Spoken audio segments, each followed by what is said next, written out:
This is part 2 of my endeavor into hopefully making some liquid oxygen and some liquid hydrogen. Hello, welcome back. This is oxygen not included as usual. This is my staple content at this point in time because I have nothing else to record or anything else that I'm interested in recording. But anyway, enough about that. Let me just get right into this immediately. I have rebuilt my entire system here. Let me just do a quick recap. I made some more super coolant. I've essentially redesigned the cooling system. It's more like a proper cooling system that covers most of the area now. And I realized while editing the previous video that, hey, wait a minute, what if I just prime the pipes with super coolant at the appropriate temperature or somewhere similar, and what if I let it just be in vacuum, because the thing is, if these pipes and these tanks are in vacuum, then that means that there's not gonna be heat transfer. That's the issue I was running in a few days, or yeah, a couple days ago when I recorded the other episode that I uploaded. You know what, just for good, I know it's gonna burst the pipes and turn into hydrogen gas again, but just for demonstration's sake, there it is, hydrogen in the pipes. Because again, let's see this go. Heat damage, it's fine. There it is, liquid oxygen. Hey, demonstration done. My pipes are bursting. And so, I pretty much built this. It's almost completely done. I mean, I guess it's technically done. I just need to set the temperature and I need to put the super coolant back into the pipes. But yeah, like,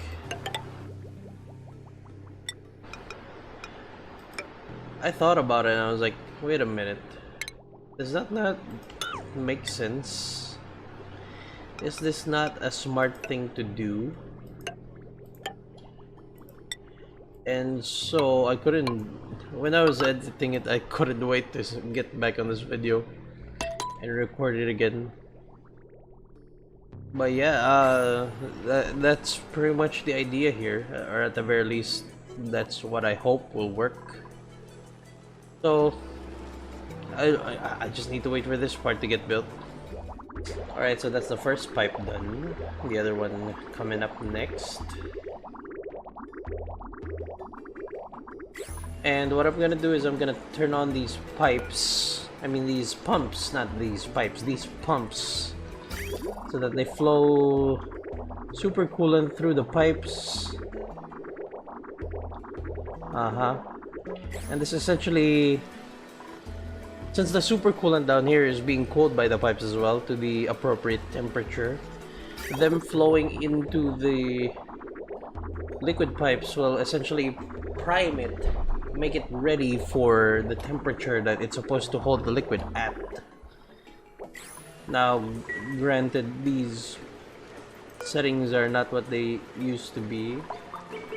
I could easily edit that by checking again how much do I need. So 183, so let's give it a bit of leeway at 186, I guess. So that's 186 minus 14. This is the thing that I was going up again in the last episode, the temperatures.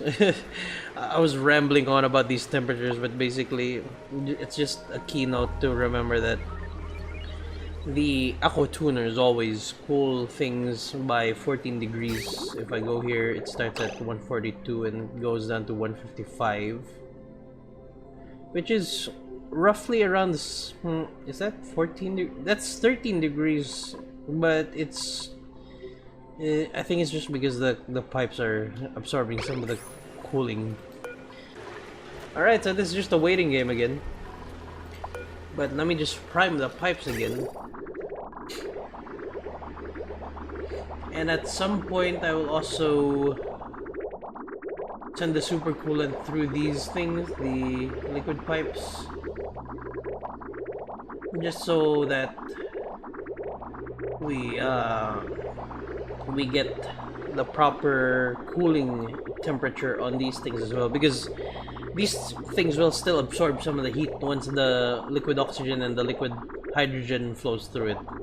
Yeah. Alright, so quick update. It's been quite a bit. It's actually been a long time. I've been sitting here just watching this go. And I had to make a few tweaks with the thermosensor thing. So I had to, you know, I just had to mess around with it, get exact numbers, and mess around until I get liquid that isn't, you know, liquid that isn't off-gassing back into gas. And so I seem to have reached the point. I think this is it. I mean, the oxygen's not bursting my pipes. It might burst the pipes on the outside ones, but that's fine. This is it, actually. This was just a bunch of waiting. So this one is oxygen, and this one is hydrogen. Where is it? Hydrogen. There it is.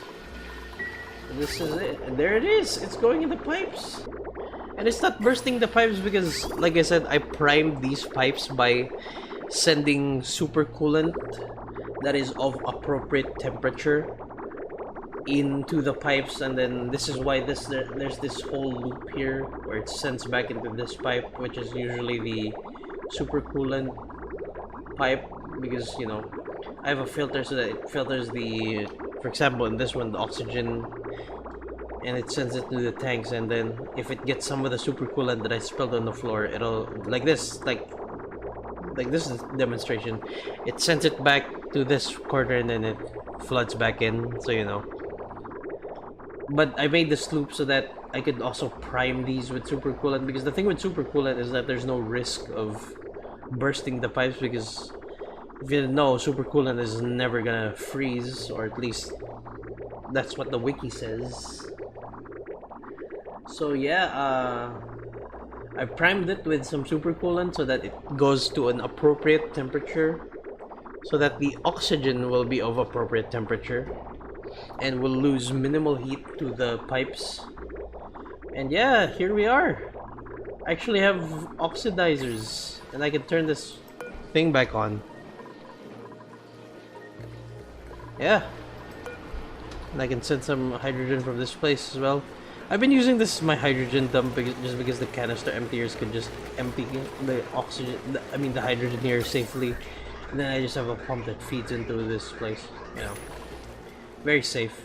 Though, if I really want to be more efficient with this, I could just, you know, pipe my hydrogen gas tanks up there.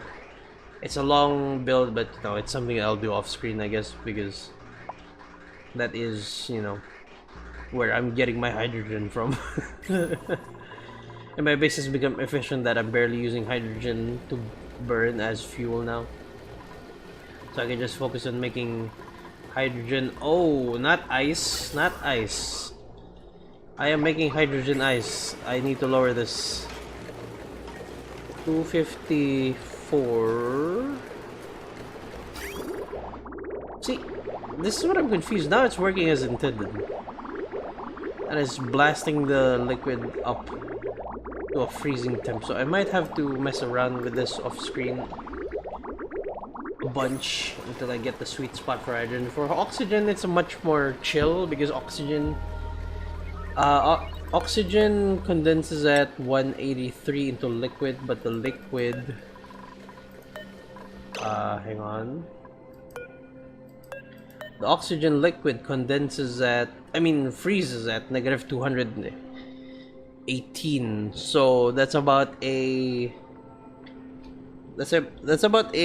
wiggle room of negative 30 degrees. So that's easy to manage. But for hydrogen, it's much harder, because it condenses at negative 252.2 degrees, but liquid hydrogen freezes at negative 259.2, so that's only a wiggle room of 7 degrees. So with hydrogen I might have some issues, but yeah, I'll just have to mess around with that. But hey, This, compared to the previous video, is much more robust, and it's actually, I don't know why I didn't just do this whole grill thing. Kind of like a radiator design, or you know, like the back of a fridge. But yeah. Yeah, there's some heat damage here. I expected that because it's going through a tile, so there's some heat transfer there. But other than that, once this tile gets up to... Actually, what if I just replace that with... Ooh, insulated pipes are expensive, huh?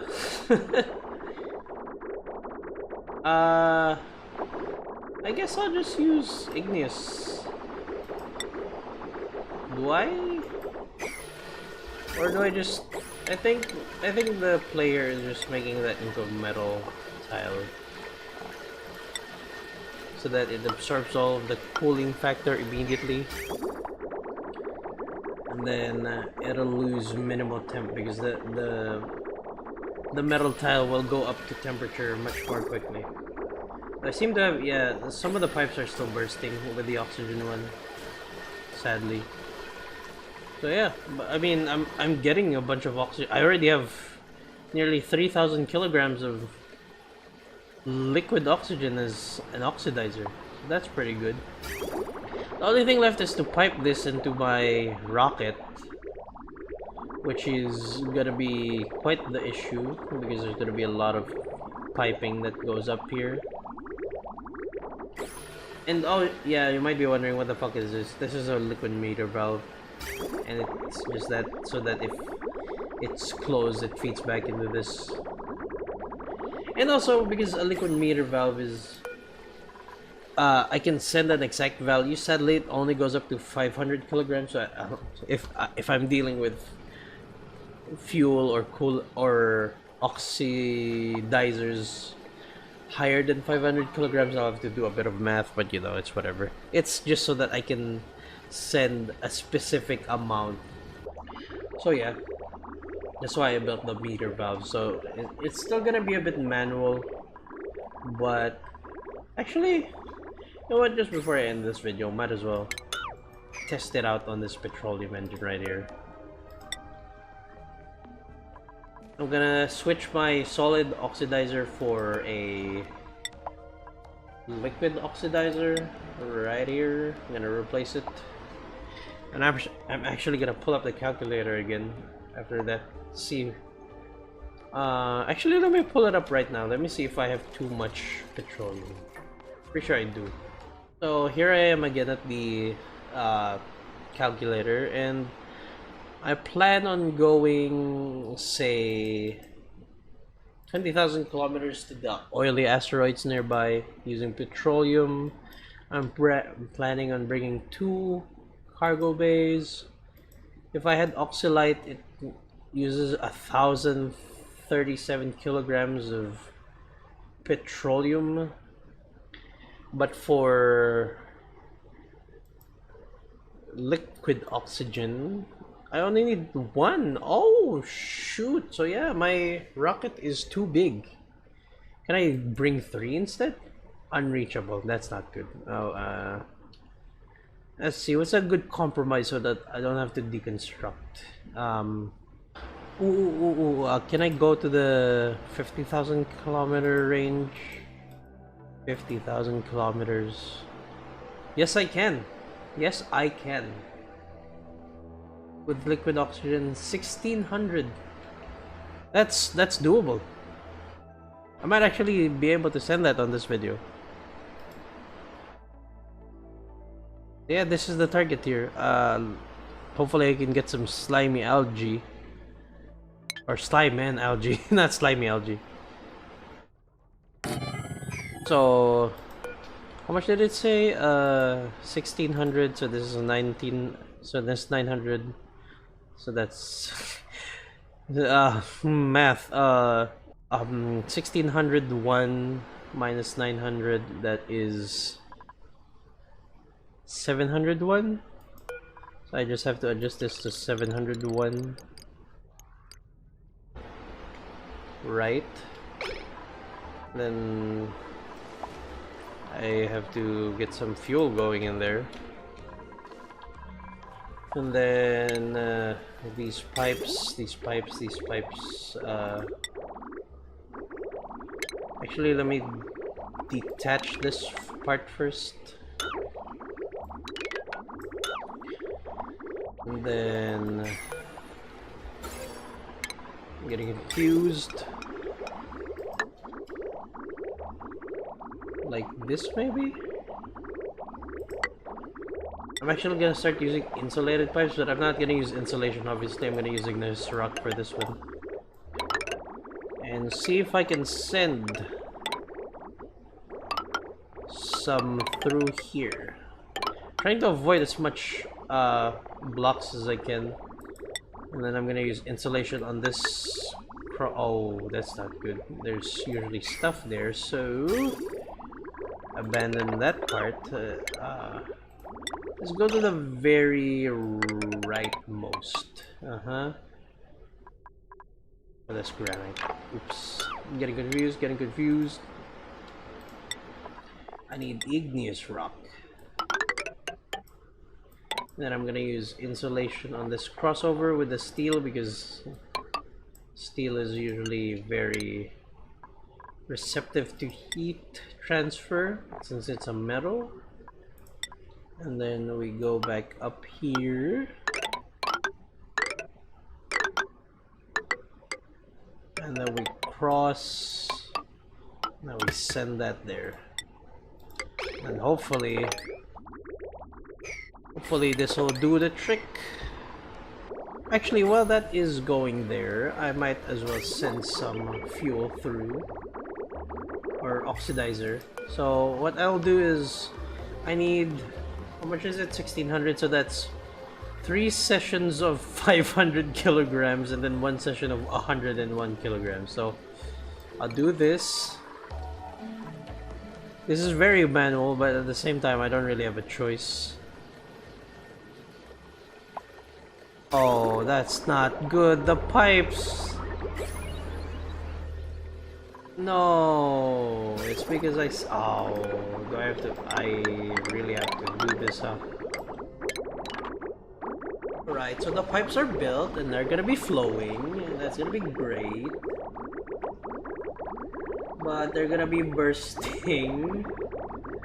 Oh my goodness. Yeah, this seems to be a common thing that I'll be going through for this. How do people do this?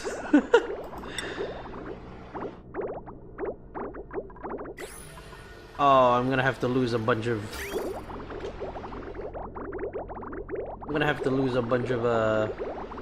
liquid oxygen, am I? Because the pipes are not primed anymore again.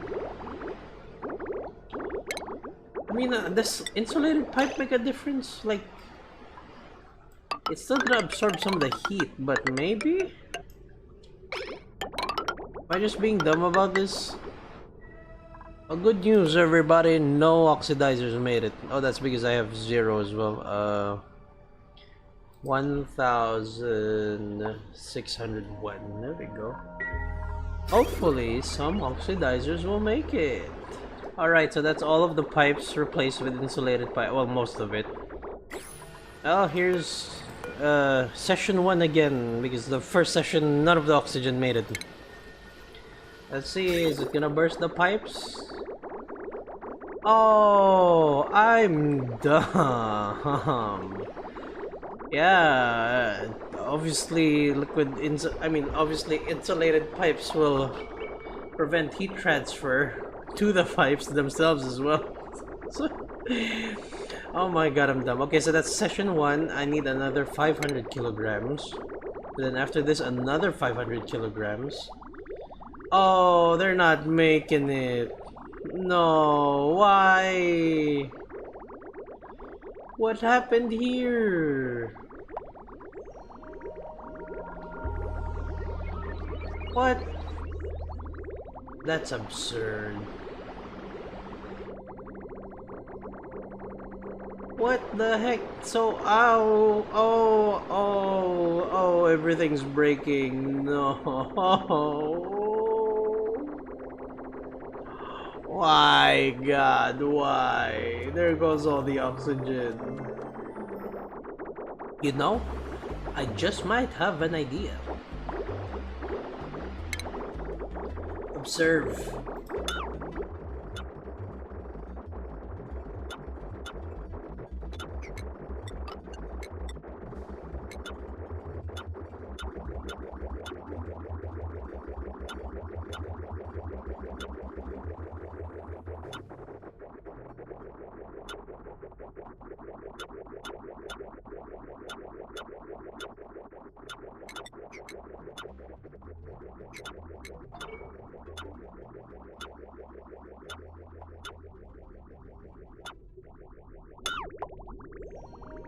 Alright.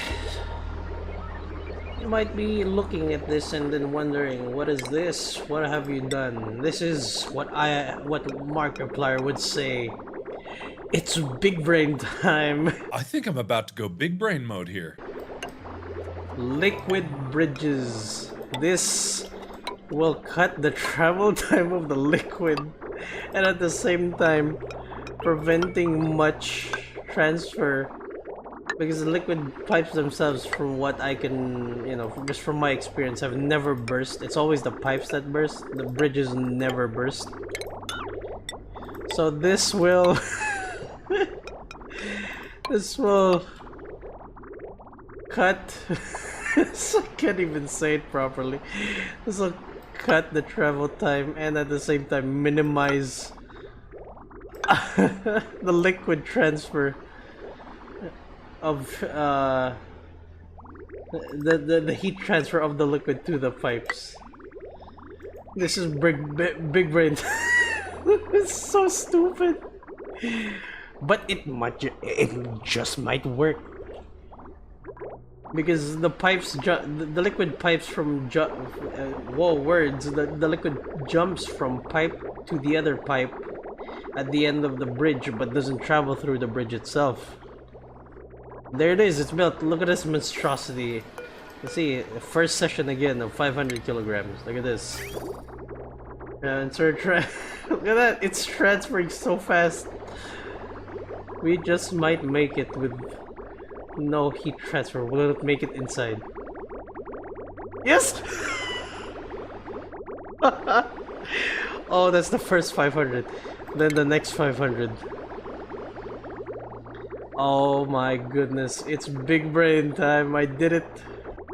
Third 500 session, and then after this we need 101. Alright, this is it. We're bringing it home, people. We are bringing it home. Watch this genius at play. 101, and then we're gonna reset. And then there we have it. That's it. This is it, the final stretch.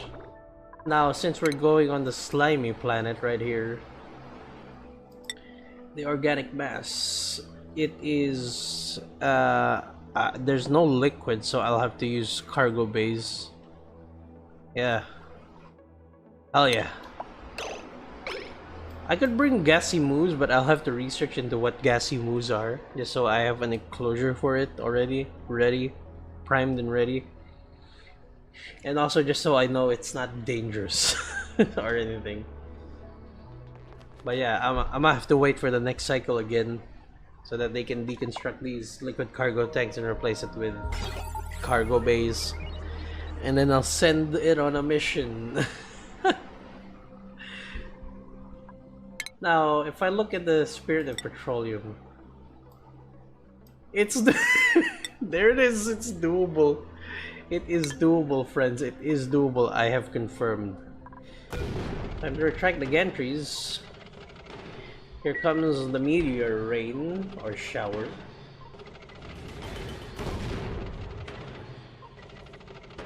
And I'm about to send this bitch flying. Oh shit. The gantries are entombed. I honestly can't believe this actually worked. This is the most ramshackle thing I've ever built in this game. Anyway, the gantries are retracted. It is time to launch a rocket. to the organic mass to get me some slime and algae, and potentially some niobium. Here it goes. It's actually going. There it is. Hey. Oh my god, I actually did it. Well, I guess that'll be it. I actually, I went in this episode thinking that probably just condense some more hydrogen and oxygen, and I probably won't launch a rocket with any with either of them. But yeah, it's I was able to do it. I actually sent a rocket uh, with liquid oxygen, not hydrogen. I mean, I don't have much. I still need to tweak around with the settings on this one because it's either becoming ice or not condensing at all. So yeah, but that'll be something I'll do offline. It's a very minor thing. Anyway, thank you for watching. If you like this video, leave a like, subscribe. All of the YouTuber things that people say. I don't have a Patreon or anything. I don't have. Uh, you can't join the channel yet. I'm not. I haven't reached that stage yet. But anyway, thank you for watching. See you. Goodbye. Hopefully you like this one.